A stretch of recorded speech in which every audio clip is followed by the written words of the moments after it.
between the shades.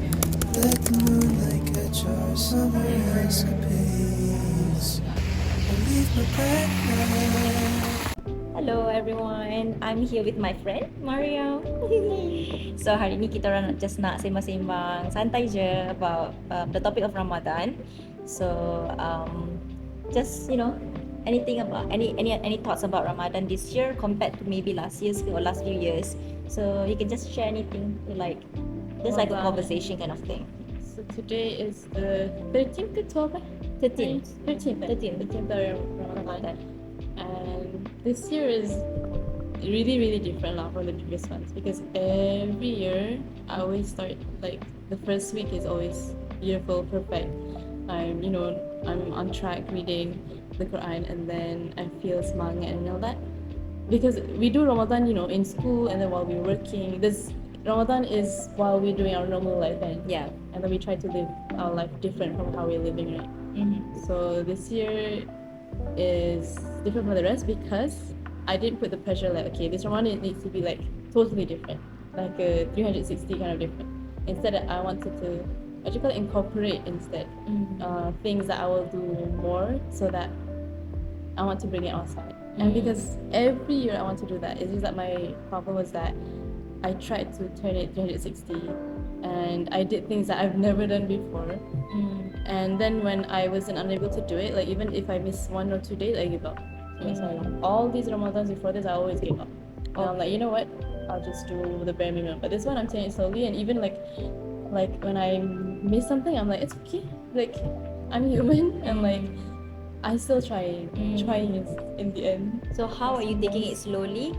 Like how is it different than the previous? Like how? What actions did you put? I think one thing that is helping me because I've been working on my morning schedule since even up and coming to Ramadan, and it's not really because of Ramadan actually, but it's just because of me wanting to have a good morning, and then I can prepare myself to go to work and all like that. And so my morning schedule has been improving So thanks to that, I've been managed to go into Ramadan okay.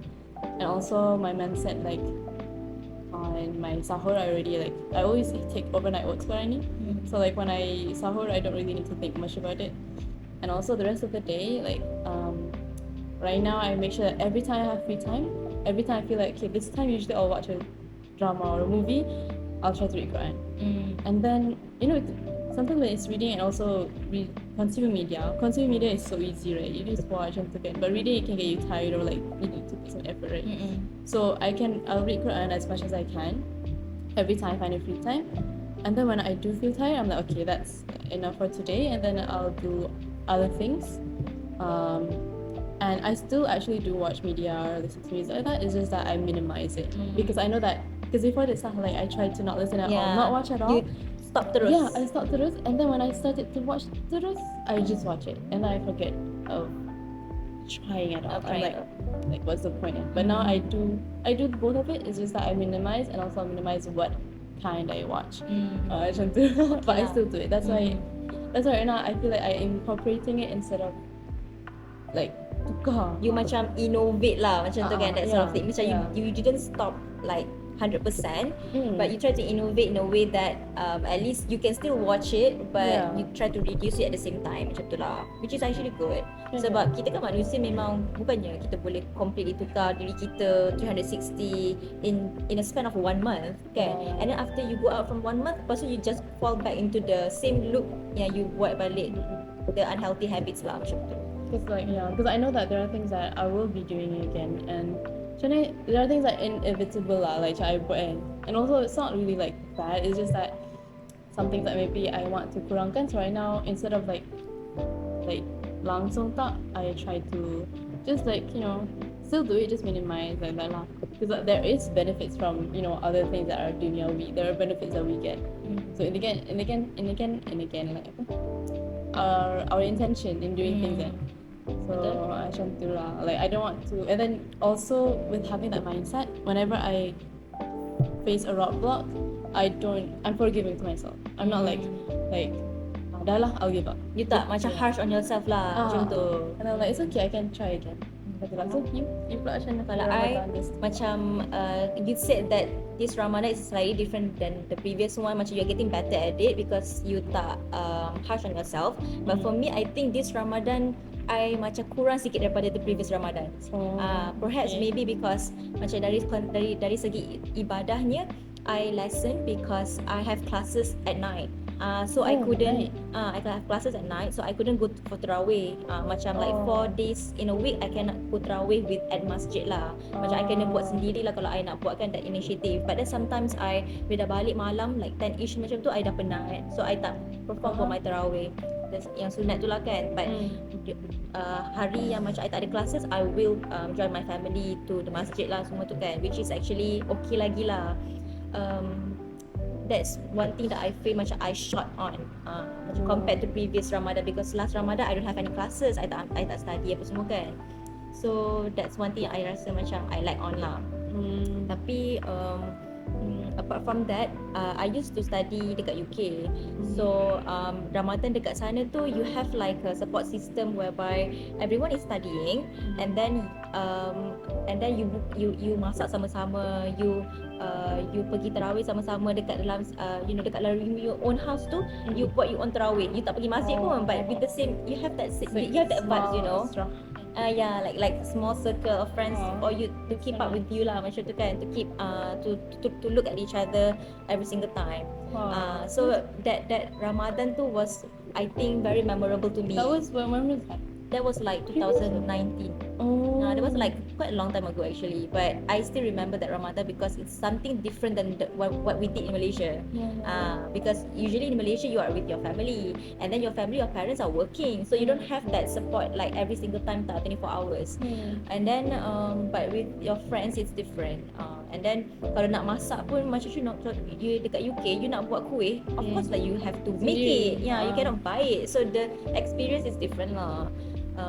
Compared to now. And then going forward, kita pula kena COVID, right? And then COVID punya Ramadan is like, of course lah, kita COVID, hardcore. you were in UK kan masa tu?